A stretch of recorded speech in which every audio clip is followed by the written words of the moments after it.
তোমার বাবা আসছে রায়ান?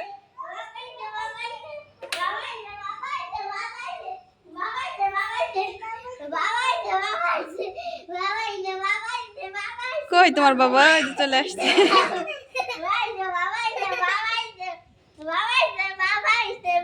কি পড়ালেখা বাদ হয়ে গেল রায়ান তোমার খুশিতে? আসো আসো ঘরে আসো।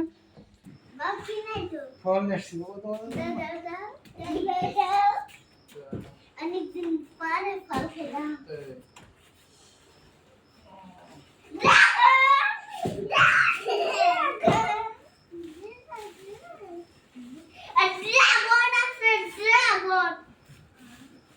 আমার বাবা ড্রাগন আনছে, দাদু আমার বাবা আছে, আমার বাবা ড্রাগন আছে। ড্রাগন আর কি? এটা কি রায়ান? ড্রাগন আনার আনার আনছো? এই